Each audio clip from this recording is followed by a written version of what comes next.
Amém, queridos? Abra sua Bíblia no livro de Provérbios 18, 21. Provérbios 18, 21. Ontem tivemos uma rede jump, a rede jump foi tremenda, mais de 200 jovens estavam lá reunidos, né? Foi uma caravana boa aqui da igreja, mas ainda muitos jovens poderiam ter ido, muitos casais jovens poderiam ter ido, se envolver nas coisas de Deus, se envolver nas coisas da igreja e não foram. Então, amados, procure se inteirar sobre esses assuntos e se envolva em nome de Jesus. Você que tem adolescente, que é pai, vá junto, queridos. Eu e a Neidi sempre fomos junto com os nossos filhos quando eram adolescentes e até quando eram jovens, porque a gente tinha essa visão de que é melhor estar na casa de Deus um dia do que 1000 dias em qualquer outro lugar. Amém, queridos? Então, se esforce para isso. Dia 5 de abril, nós vamos ter um evento em... Aonde? Em Candói, queridos. Nós vamos lá ministrar na igreja de Candói. E eu gostaria de convidar a igreja que puder ir para Candói, né? Nós temos aí várias igrejas pedindo que a gente vá ajudá-los, que a gente vá ministrar, que a gente leve o louvor, que a gente leve a dança. E eu hoje estava pensando, que antes de eu começar a pregar, sobre como nós que somos da casa, muitas vezes não valorizamos aquilo que nós temos, e os outros que são de fora veem a gente como um potencial de ajuda a eles, cumprindo assim aquilo que Deus já ministrou a essa igreja, que nós seríamos um lugar onde as pessoas veriam buscar ajuda. E por que é que Deus está fazendo isso conosco? Porque nós somos uma igreja que tem avivamento, nós somos uma igreja que ora, nós somos uma igreja que busca a palavra do Senhor. E eu gostaria que nós pudéssemos firmar muito mais nisso, em nome de Jesus, se envolver mais, dizer no que eu posso me envolver, o que eu posso fazer. Nós temos várias frentes aí que a gente já está trabalhando, né? E gostaríamos que você se envolvesse em alguma delas, em nome de Jesus. Queridos, Provérbios capítulo 18, versículo 21, vai dizer assim: a língua tem poder sobre a vida e sobre a morte. Os que gostam de usá-la comerão do seu fruto. Amém? A morte e a vida estão no poder da língua, e aquele que a ama comerá do seu fruto. Essa palavra, queridos, Deus já está ministrando no meu coração há alguns dias, e eu quero hoje ministrar sobre esta palavra e sobre esta visão de que nós estamos muito mais perto da nossa vitória do que nós imaginamos. Às vezes nós achamos que a nossa vitória ela está muito longe e que nós precisamos fazer muitas coisas para obter vitória. E na verdade, queridos, a nossa vitória, para a gente ser bem honesto com a igreja, a nossa vitória ela já foi conquistada por Jesus Cristo na cruz do Calvário há mais de 2000 anos atrás. E esta vitória, queridos, agora depende do comportamento e da forma como nós nos relacionamos diante daquilo que nós já sabemos que é nosso. Jesus já venceu a cruz, Jesus venceu a morte, Jesus venceu e nos deu vida com abundância. Agora, esse texto que nós estamos lendo, que acabamos de ler, ele vai dizer que a língua tem poder sobre a vida e sobre a morte. A palavra de Deus nos ensina que a língua é algo que nós precisamos aprender a lidar, porque ela é um mal incontido, diz Tiago, no capítulo 3 de Tiago. Ele vai dizer que a língua ela é um mal que ela é indomável, nós precisamos trabalhar ela e que ela possa andar a nosso favor, cumprir o propósito de Deus que está a nosso favor. E uma das histórias, queridos, que eu acho mais linda na palavra de Deus é eu vou falar de algumas, mas essas eu pesquisei e fui buscar para que a gente pudesse elaborar essa ministração. Está no livro de Números, capítulo 21, versículo 17 e 28, quando o povo de Israel, já cansado de comer do fruto amargo da sua boca, né? Esse povo vem de um tempo de murmuração, de reclamar de Deus, de reclamar das coisas de Deus, e eles são levados então ali no deserto.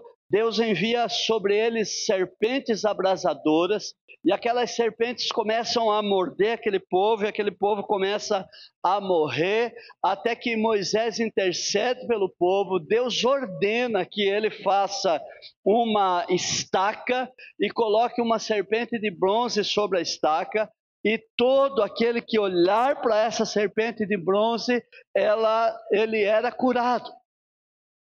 Duas coisas eu quero deixar muito claro aqui.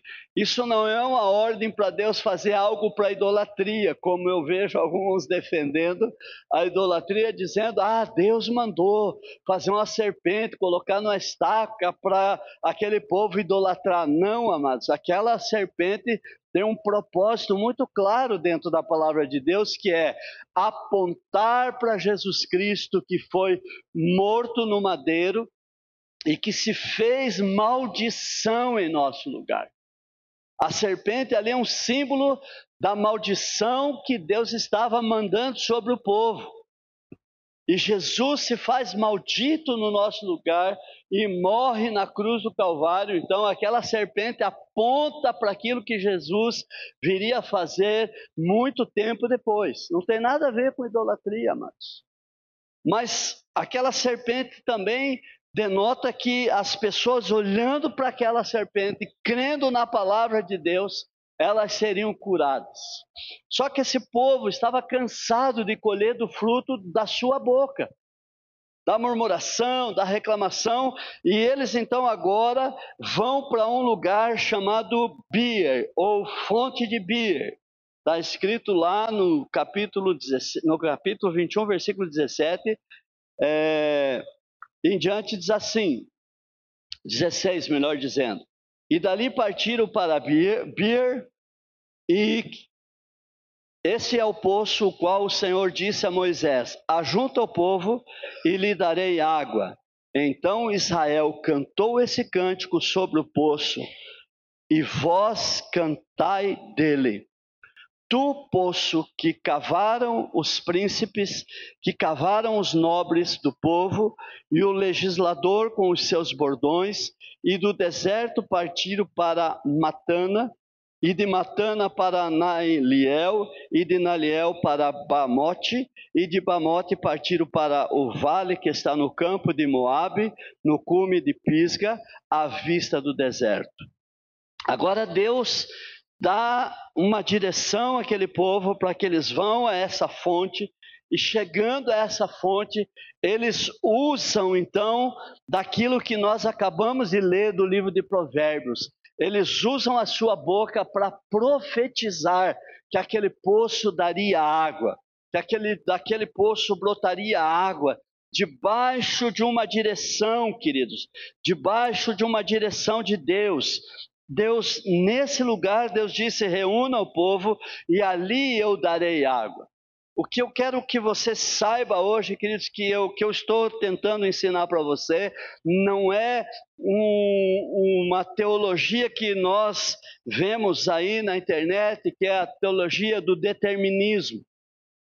Não é eu determino a Deus, eu falo o que Deus tem que fazer, mas esse texto está mostrando que, através de uma palavra de Deus, aquele povo com conhecimento de uma palavra de Deus, eles vão até o lugar determinado por Deus e eles profetizam a palavra que Deus queria que eles profetizassem, para que daqueles poços houvesse água. Então, queridos, saiba que não é determinismo, porque havia uma promessa de Deus. E quando nós conhecemos as promessas de Deus, quando nós andamos debaixo das promessas de Deus, que estão estabelecidas na palavra de Deus, e quando nós compreendemos as promessas de Deus sobre o tempo, sobre a quem Deus está se referindo, nós podemos tomar posse das palavras, da promessa. Tomar posse da promessa é diferente de eu tomar posse de uma bênção que eu estou determinando e que talvez não vá acontecer na minha vida. Estou me fazendo entender? Não é eu determinar a Deus o que Ele vai fazer, mas é eu entender o coração de Deus. É eu de fato conhecer essa palavra no seu mais profundo e eu saber que Deus deseja fazer algo a respeito de alguma situação que está acontecendo e que tem resposta, que tem respaldo bíblico, que tem uma resposta do Senhor. Então, amados, quando nós falamos sobre usar a nossa língua, usar a nossa boca, de forma que a gente possa colher o fruto desta palavra, é a gente entender a palavra de Deus, para que a gente não profetize contra a palavra de Deus, para que a gente não profetize aquilo que Deus nunca mandou nós dizer, que Deus nunca mandou nós fazer. Então nós precisamos, em primeiro lugar, saber a vontade de Deus, que é boa e agradável para cada um de nós. E a Bíblia diz que Deus tem a nosso respeito vontades. Deus tem a respeito da sua igreja vontade. Deus tem a respeito do seu casamento vontade. Se você lê a palavra de Deus a respeito do seu casamento, você vai ver que Deus deseja que você seja feliz com a mulher da sua mocidade, que você seja feliz com o homem que Deus colocou ao seu lado. Então, em cada instância da nossa vida, ou cada situação da nossa vida, nós encontramos um respaldo na palavra de Deus. Nós encontramos na palavra de Deus que Deus é aquele que sara a terra. Nós encontramos na palavra de Deus que verdadeiramente Ele levou sobre si as nossas dores, as nossas enfermidades. Nós encontramos na palavra de Deus que Ele é o Deus que nos dá vida eterna. Nós encontramos na palavra de Deus que Ele nos dá vida com abundância. Nós temos várias situações que a gente precisa conhecer e saber que Deus está conosco nos momentos em que nós precisamos de uma resposta. Deus está conosco, queridos, em algumas situações difíceis. Eu conversando com a minha mãe e nessa situação que estamos vivendo com meus pais, principalmente com o meu pai, né? E ela preocupada porque o pai está sofrendo. Eu falei, não, mãe, a Bíblia diz que Deus, Ele afofa o nosso leito no dia da nossa enfermidade. Então eu posso acreditar que Deus está conosco no dia da enfermidade. Eu posso acreditar que Deus está comigo no dia da angústia. Eu posso acreditar que Deus está comigo no dia em que as coisas não estão bem, no dia em que o meu coração às vezes precisa dizer como salmista e dizer, Senhor, eu ergo os meus olhos para o monte, mas eu não estou vendo socorro. Mas da onde virá o meu socorro? Até que a minha alma comece a ministrar aquilo que eu conheço da palavra de Deus, que diz, o meu socorro não vem dos homens, o meu socorro não vem do meu braço, o meu socorro não vem dos montes, mas o meu socorro vem do Senhor que criou os céus e a terra. Então eu posso profetizar, eu posso proferir palavras, eu posso usar a minha língua, eu posso usar a minha boca de forma que eu coma dela. E na verdade a nossa boca, ela vai nos dar o fruto que nós merecemos, porque ela está dizendo, se eu uso mal a minha boca, se eu uso mal a minha língua, eu vou comer do fruto que eu mesmo produzi. Mas se eu aprendo que eu posso orar a Deus e dizer, Senhor, coloque guardas na minha língua. Alguns precisam de uns 3 guardas, mas alguns com um guarda já resolve, né? Coloca guardas na minha língua. Não, a Bíblia não ensina isso, mas é só uma brincadeira. Coloca guardas na minha língua, coloca guardas no meu coração, guarda o meu coração, Senhor, a respeito das coisas, guarda o meu coração das pessoas que me ofendem, guarda o meu coração das situações que eu não concordo. Queridos, como nós, muitas vezes, por falta de sabedoria, nós não pedimos a Deus, Senhor, guarda o meu coração a esse respeito. Guarda o meu coração para que eu possa enxergar com os teus olhos, para que eu possa ver com o teu olhar, para que eu possa sentir com o teu coração, para que eu possa perceber, Senhor, que embora eu não esteja concordando, embora, Senhor, eu não ache isso correto, mas a tua palavra nos diz que eu posso confiar no Senhor, porque o Senhor tem a direção de todas as coisas. A menos, queridos, que algumas coisas que a gente não concorde estejam contra a palavra. Mas tem coisa que a gente não concorda que não tem nada a ver com a palavra. Sim ou não? Mas se vai contra a palavra, você não é obrigado a concordar mesmo, porque é melhor obedecer a Deus do que obedecer a homens. Não é assim que a Bíblia ensina? Não é assim que Paulo ensina quando ele fala melhor obedecer a Deus do que obedecer a homens?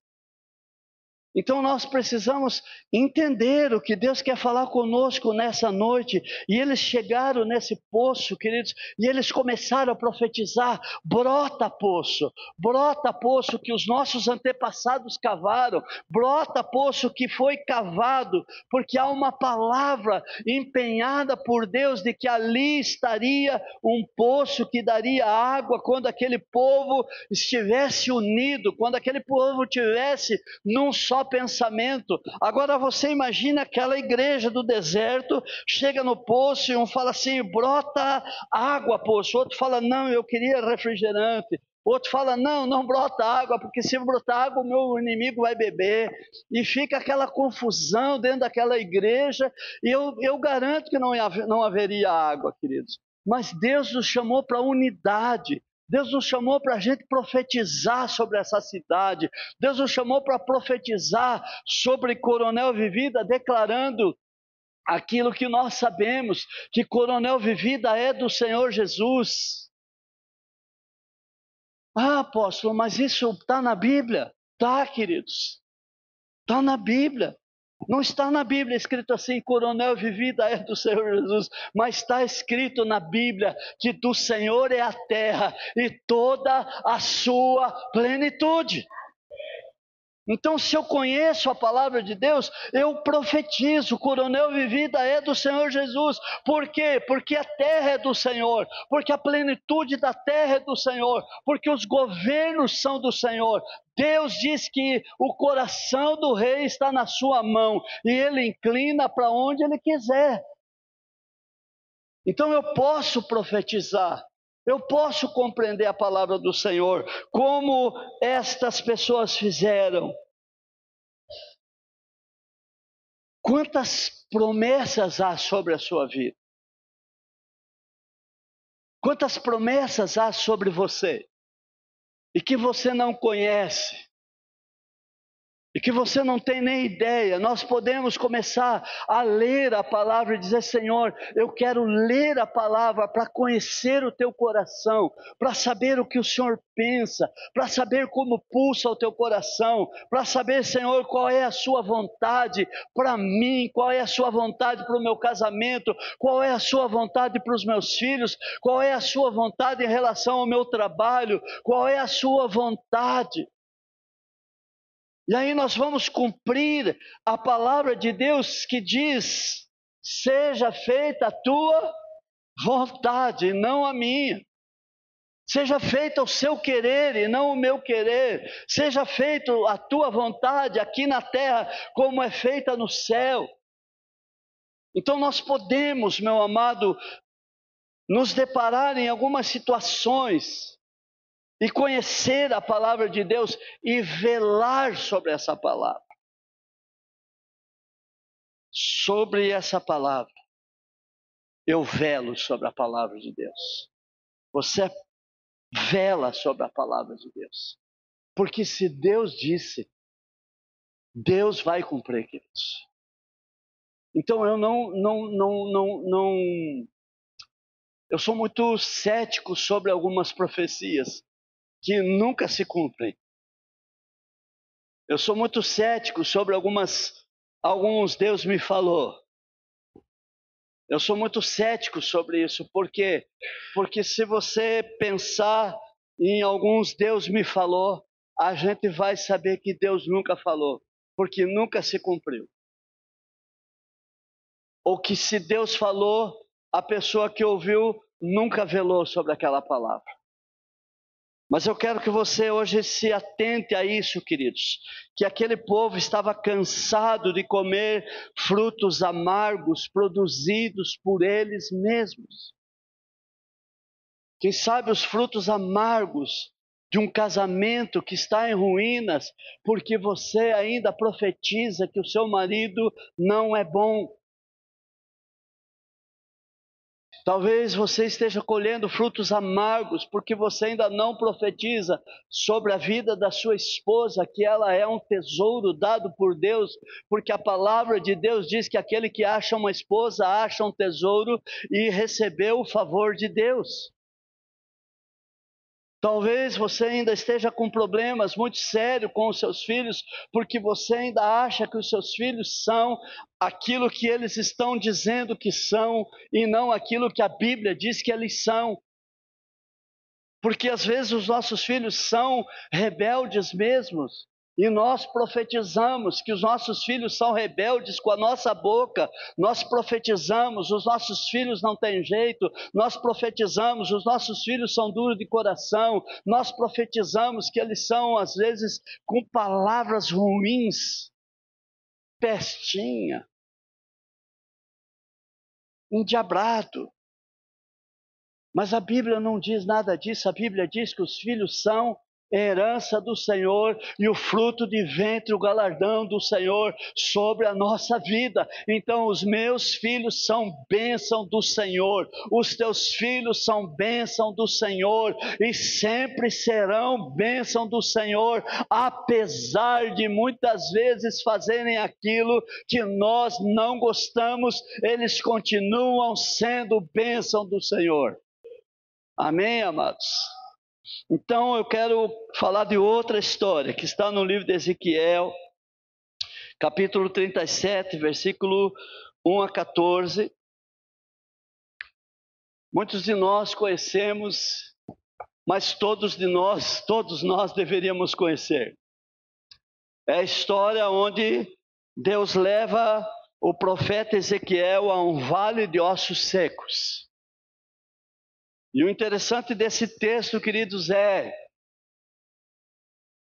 pode pôr lá, irmão. Ezequiel 37, versículo 1 a 14.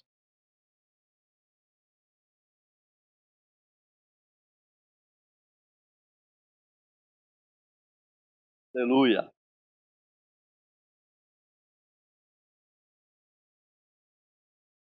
Veio sobre mim a mão do Senhor, e o Senhor me levou em espírito e me pôs no meio de um vale que estava cheio de ossos.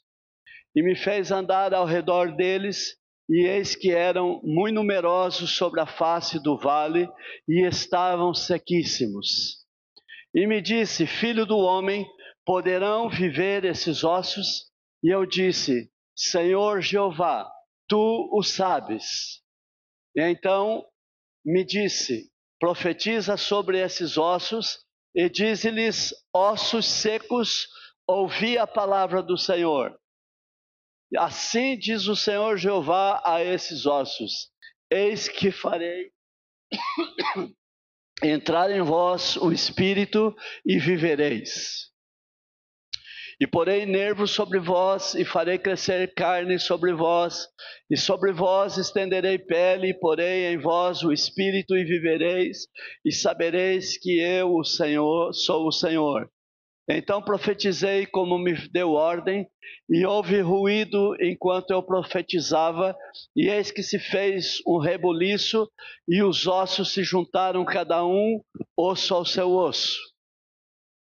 E olhei, e eis que vieram nervos sobre eles, e cresceu carne, e estendeu-se a pele sobre eles por cima, mas não havia neles espírito. E ele me disse: profetiza ao espírito, profetiza, ó filho do homem, e dize ao espírito: assim diz o Senhor Jeová, vem dos quatro ventos, ó espírito, e assopra sobre esses mortos para que vivam.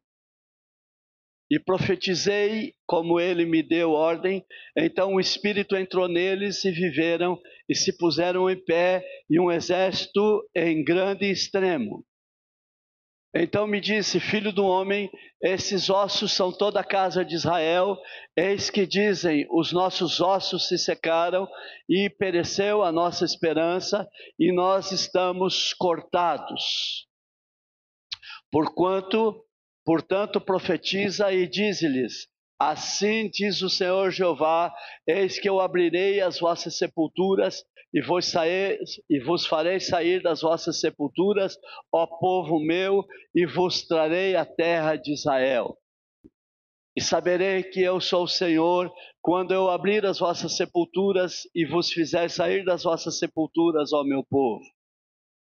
E porei em vós o meu espírito, e vivereis, e vos porei na vossa terra, e sabereis que eu, o Senhor, disse isso, e eu fiz, diz o Senhor. Aleluia. Glória a Deus. Até o 14. Essa palavra, queridos, se você parar para olhar a cena, você vai se deparar com uma cena terrível, de um vale de ossos secos. E eu gostaria que você imaginasse o tamanho dessa tragédia. E Deus leva Ezequiel a esse vale de ossos secos e faz uma pergunta a esse homem e diz a esse homem: esses ossos sequíssimos poderão reviver? Eu quero que você hoje pense em quantas vezes você já entrou em situações em que você olha para a sua situação ou para a situação que você está visualizando e no teu coração tem essa pergunta: acaso poderá dar certo esta situação? Acaso poderá a situação que você está vivendo mudar? E Ezequiel, ele não responde: sim, Senhor, vai mudar porque eu determino, vai mudar porque eu tenho fé, eu tenho pensamento positivo que vai mudar. Não, Ezequiel, ele dá uma resposta a Deus e diz: Senhor, tu sabes, porque a resposta vem do teu coração, porque o Senhor tem a resposta para todas as coisas. Então, amados, quando nós nos deparamos com alguns vales de ossos secos como Ezequiel, nós precisamos indagar o nosso coração, qual é a vontade de Deus a respeito dos vales que estamos, qual é a vontade de Deus a respeito da situação que nós estamos vivendo e que nós estamos passando, porque Deus tem as respostas. Sim ou não?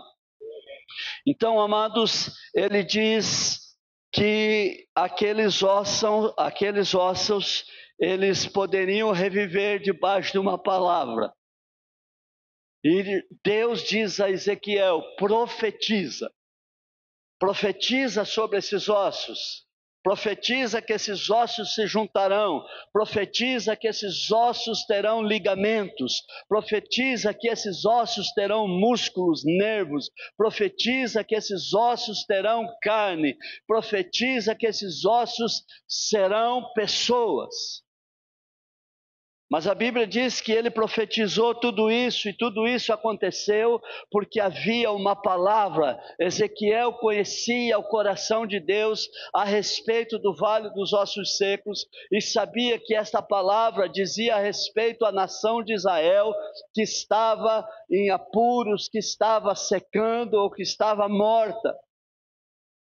Mas eu quero que você saiba que Deus hoje está dizendo ao nosso coração: se eu e você usar a nossa boca no conhecimento do coração de Deus, Deus fará coisas grandiosas no nosso meio, não aquilo que nós queremos que Deus faça, mas aquilo que Deus está disposto a fazer no nosso meio, aquilo que está relatado na palavra de Deus, fazer com que a nossa vida seja fértil, no sentido de sermos avivados, apesar de todas as situações que vivemos. De que vivemos por fé e não por vista, de que o nosso casamento tem jeito sim, que os nossos filhos têm jeito sim, que o seu trabalho tem jeito sim, que a sua família tem jeito sim, que você tem jeito sim, que aquele que está na sarjeta tem jeito em Cristo Jesus, que as nações desta terra têm jeito em Cristo Jesus, quando a igreja se levantar com a voz profética diante do Senhor, conhecendo essa palavra e profetizando esta palavra sobre as nações desta terra. Quando eu e você entender isso, e nós conhecer o que o coração de Deus diz: pede-me as nações por herança, e os povos por possessão, e eu os te darei. Quantos dias você ora a Deus dizendo: Deus, me dá essa nação?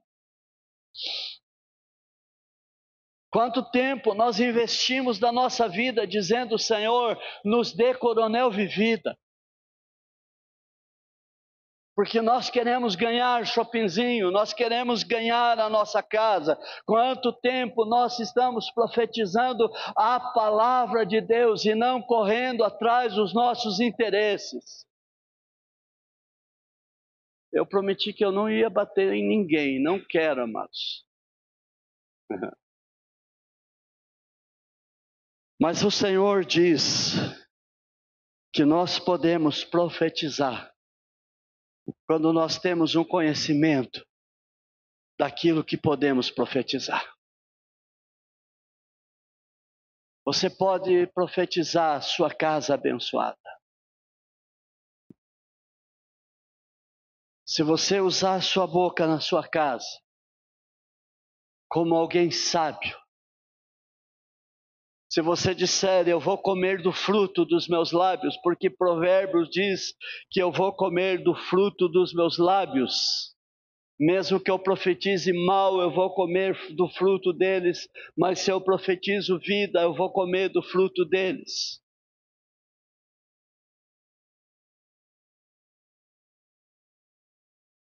Dentro da sua casa, queridos, pare de murmurar. Pare de murmurar no seu trabalho. Pare de murmurar na sua célula. Pare de murmurar nas estradas.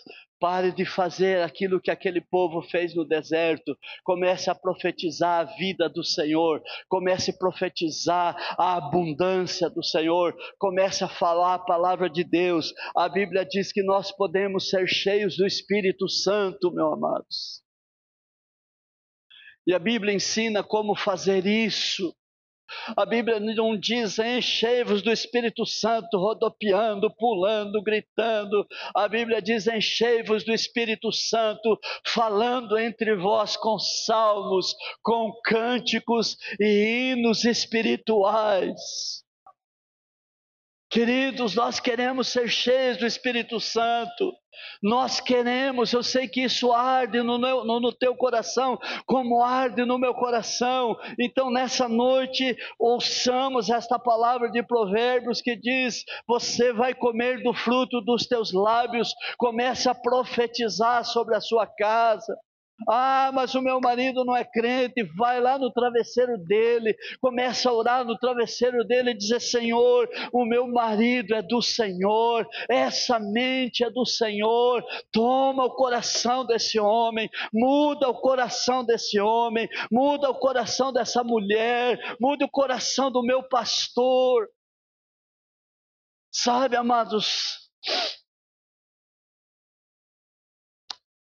peça para Deus mudar meu coração. Ore para Deus mudar o coração da apóstola. Ore para Deus mudar o coração do louvor. Ore para Deus mudar o coração da sua célula. Fala, Senhor, aviva. A tua palavra diz, Senhor, aviva a tua obra no decorrer dos anos. Eu posso orar dizendo, Deus, aviva a tua obra. Aviva a tua obra começando comigo. Isso é conhecimento da palavra, é profetizar a palavra. Eu posso orar ao Senhor, queridos, dizendo, Senhor, mude, Deus, a história. Como o Senhor mudou a história do mundo, mude a minha história. Então, em nome de Jesus, profetize aquilo que Deus está mandando profetizar. Abra sua boca na sua casa para abençoar. Declare a bênção do Senhor, declare a vitória do Senhor. Olhe para as coisas boas que Deus tem te dado. Satanás é perito de fazer com que a gente minimize as coisas boas e maximize as coisas ruins. E a gente para de olhar para o outro e ver o quanto esse outro tem valor, o quanto esta igreja tem valor, o quanto a sua casa tem valor. E a gente começa a minimizar o valor e maximizar as falhas. E quando a gente maximiza as falhas, queridos, o nosso coração ele começa a comer do fruto daquilo que nós mesmos profetizamos com a nossa boca. Mas hoje Deus está dizendo que quer mudar isso na minha vida e na sua vida. Basta você sair daqui hoje dizendo, Senhor, eu vou conhecer a Tua palavra. Eu vou buscar subsídios na Tua palavra. Eu não vou, Senhor, gastar meus dias com internet, com filmes que não agregam, com coisas que não agregam. Se sobrar tempo, faça isso, mas se não sobrar, queridos.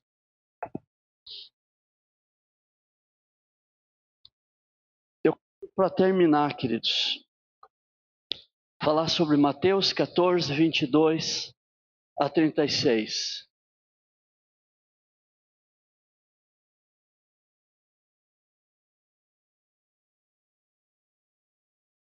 Uma história bem conhecida dos irmãos. A Bíblia diz que Jesus manda os discípulos atravessar para o outro lado, e Jesus não vai com eles, e Jesus vai depois. Eu vou apurar, mas os irmãos conhecem o texto. E aí Jesus, já tarde da noite, mais ou menos umas 3 horas da manhã, o Senhor aparece andando por sobre as águas. E a Bíblia diz que eles não conheceram que era Jesus e eles tiveram medo. Amém? Mateus 14, 22. E eles ficaram com medo. E Pedro faz uma pergunta e diz, Senhor, és tu? E Jesus se apresenta a eles. E Pedro então diz, Senhor, se és tu, no versículo 28. Diz assim, Senhor, se és tu, manda-me ir ao teu encontro por sobre as águas. Pedro não disse, Senhor, eu determino que eu vou andar sobre as águas. Ele não disse, Senhor, eu tenho um pensamento positivo que se eu botar o pé sobre essas águas eu vou andar. Muitas vezes nós estamos vivendo essa vida de cristão assim, queridos, e vivemos frustrados. Porque as coisas não vão acontecer do nosso jeito, as coisas vão acontecer segundo a palavra de Deus. E Jesus diz, então venha. E Jesus chama Pedro, e Pedro começa, debaixo de uma palavra, a exercer a sua fé numa palavra. Amados, a pregação hoje é nos levar de volta para a palavra. É a gente conhecer a palavra, parar de andar por aquilo que eu ouço apenas, por andar por aquilo que me disseram, mas andar por aquilo que a Bíblia diz, porque ela é a palavra do Senhor. E Deus disse para Pedro, ande sobre as águas, venha até mim. E Pedro começa a andar sobre as águas, e debaixo daquela palavra ele exerce a sua fé. Exerça a sua fé na palavra, queridos. A Bíblia diz que o meu justo não viverá por vista, não viverá por aquilo que ele vê, mas ele vai viver pela sua fé. E não é qualquer fé, não é fé na fé, não é fé nas coisas que eu imagino, é fé numa palavra dita por Deus, é fé no sacrifício de Jesus, é fé em Cristo Jesus. E nessa noite você pode dizer: Senhor, eu quero conhecer a tua palavra, porque se tiver uma palavra, se tiver só uma palavra ao meu respeito, eu vou andar sobre ela, e eu vou viver sobre ela, e eu vou fundamentar minha fé nela, e eu vou viver sobre essa palavra, porque ela vai se cumprir na minha vida, em nome de Jesus. Essa é a fé. Sabe, essa é a fé, não é as adivinhações que a gente tem visto. Deus não morreu para estas coisas, queridos. Jesus não deixou a sua glória, não veio à terra para estas coisas tão fúteis ou fúteis que o nosso coração tem produzido. Mas o Senhor veio para salvar o mundo. E ainda parece que nós não entendemos. O Senhor veio para buscar e salvar o perdido. Sim ou não? Já temos uma palavra. Se você andar por esta palavra, Senhor, o Senhor disse que o Senhor veio buscar e salvar o perdido. Mas o Senhor disse: ide por todo o mundo, preguem a palavra e façam discípulo de todas as nações e batize-os em nome do Pai, do Filho e do Espírito Santo. E se vocês fizerem estas coisas, vocês estão vivendo a palavra. E Pedro andou sobre a palavra. E Pedro andou sobre uma palavra de Deus. E aqueles homens beberam da fonte de Bir por causa de uma palavra. E Ezequiel teve a visão daquele vale sendo transformado, queridos, num grande exército de homens. Com carne, com ossos, com pele, com tendões, assim como eu e você, mas sem o Espírito. E esse texto tem duas palavras importantes sobre o Espírito. A primeira era o Espírito de vida, o fôlego de vida. E a segunda era o Espírito de Deus sobre eles.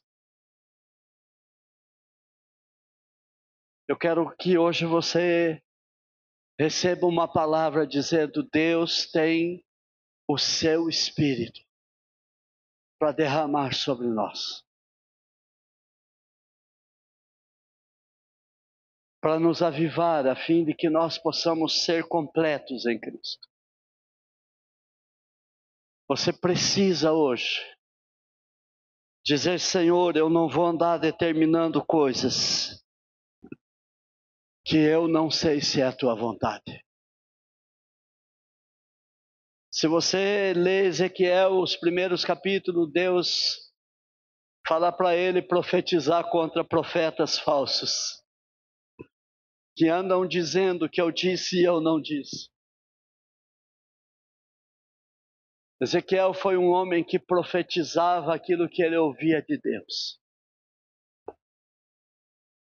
E Deus quer levantar-nos para profetizar aquilo que Deus tem falado conosco. Eu creio em profecia, sim, amados. Creio. Eu creio em cura. Eu creio em libertação. Eu creio tanto que se hoje tiver alguém enfermo que tem fé de ser curado, eu sei que ele vai ser curado. Eu tenho fé, queridos, por aquilo que a Bíblia diz, e eu tenho fé por aquilo que eu já vi e aquilo que eu já ouvi a respeito de curas e libertações. Talvez se a gente perguntasse aqui quantos já receberam algum tipo de cura, a gente sabe que muitos de vocês levantariam a mão e dariam um testemunho dizendo: eu já fui curado por Jesus.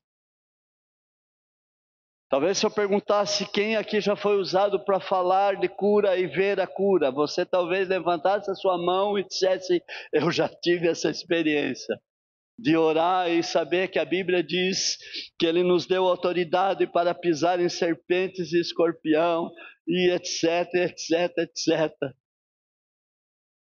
Então eu quero convidar você hoje, querido, a tomar essa posição com Jesus. E dizer: Senhor, eu vou viver comendo bons frutos, porque a minha boca é guardada pelo Teu Espírito. E me ensina a usá-la de forma que ela não seja uma fonte de águas amargas, mas que ela seja uma fonte de bênção para a nossa nação. Os irmãos sabem que eu não sou tão político, mas eu sou bíblico. A Bíblia diz, queridos, que eu tenho que orar pelos nossos governantes. A Bíblia não diz assim: ore pelos governantes que vocês gostam. Ou diz? A Bíblia não manda isso, ela manda nós orar pelos nossos governantes. Gostando ou não, amados.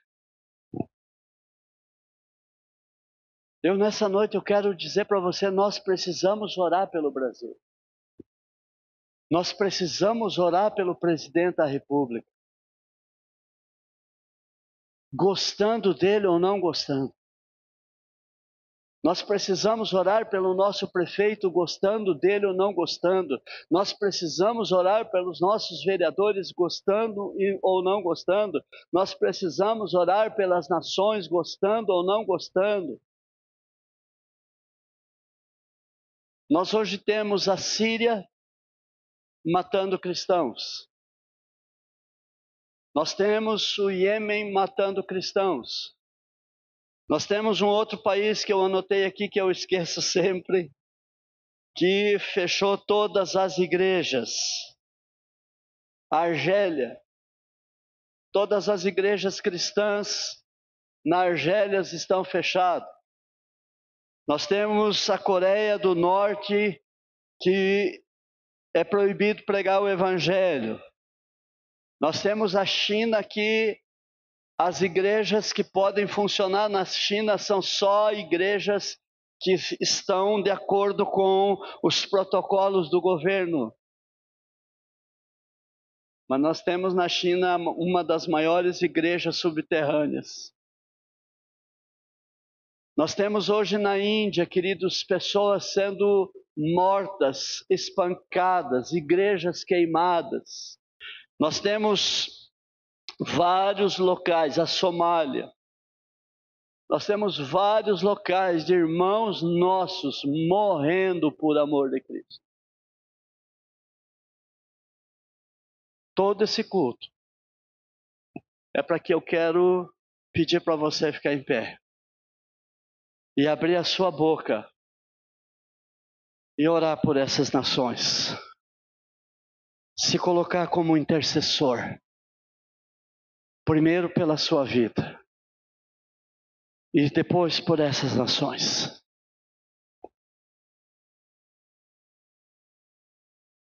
Eu quero que você ore por essas nações e diga: Senhor, eu não posso fazer muita coisa, mas eu posso fazer como Neemias.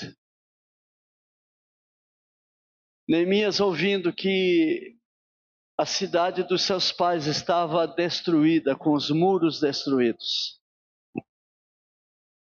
Capítulo 1 de Neemias diz que ele orou por muitos dias diante de Deus e jejuou diante de Deus por essa situação. Até que Deus lhe deu uma palavra e enviou Neemias para mudar essa situação. Quem sabe hoje você possa dizer: Deus, eu não sei muito o que eu posso fazer, mas eu sei que eu posso orar. Porque a oração do justo tem poder em seus efeitos. E o Senhor me justificou pelo teu sangue. E eu posso abrir a minha boca em oração a essas nações. E te pedir, Senhor, que a tua misericórdia ela possa alcançar em primeiro lugar a minha vida, Deus. Senhor, alcança a minha vida pela tua misericórdia. E move o meu coração, Jesus. Move o meu coração em relação à tua palavra. Move o meu coração, Senhor, em relação à tua igreja no Brasil. Move o meu coração, Senhor, em relação aos meus irmãos. Abra sua boca, querido, comece a orar.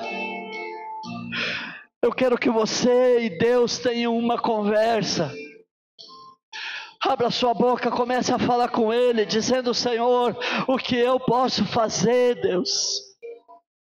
A casa dos meus pais está destruída.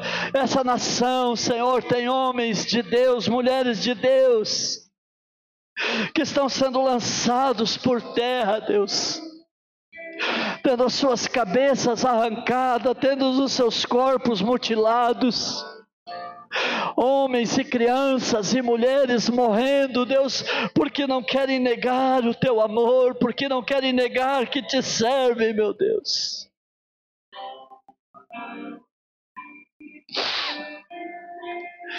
Senhor, e nós podemos não nos calar, Deus. Nós podemos nos levantar, Jesus, como um exército, em oração diante do céu, dizendo: Deus, cada homem que morreu, Deus, cada servo seu, Deus, é um sangue inocente, Deus, que hoje grita. E nós hoje, Pai, nos unimos a esse grito, Deus, dizendo: Senhor, salva essa terra, Deus. Senhor, só tem uma maneira de mudar essa situação. É, Senhor, pedindo que o Senhor levanta-te do teu trono, Deus, e traga um avivamento sobre esta terra, Deus. Pai, traga um avivamento sobre a minha família, Deus. Traga um avivamento, Deus, sobre esta igreja.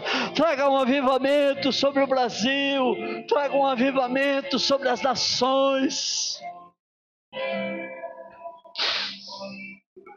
Senhor, esse sangue desses mártires, Pai,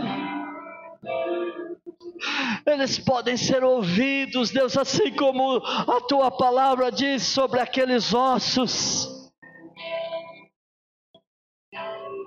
Oh Deus, nós profetizamos sobre essa terra, Pai, a tua palavra.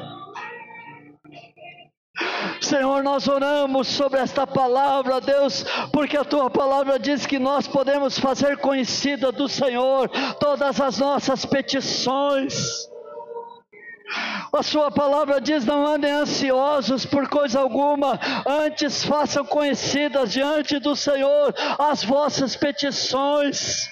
Hoje no Brasil, Senhor, muitas igrejas estão fazendo isso. Nesse momento, muitos homens, muitas mulheres, Pai, estão chorando pelas nações da terra e dizendo: Deus, compadece-te de nós, porque temos pecado contra o Senhor. Assim como Neemias orou, Senhor, naquela situação, dizendo: meu Deus, os nossos pais pecaram, nós temos pecado contra o Senhor.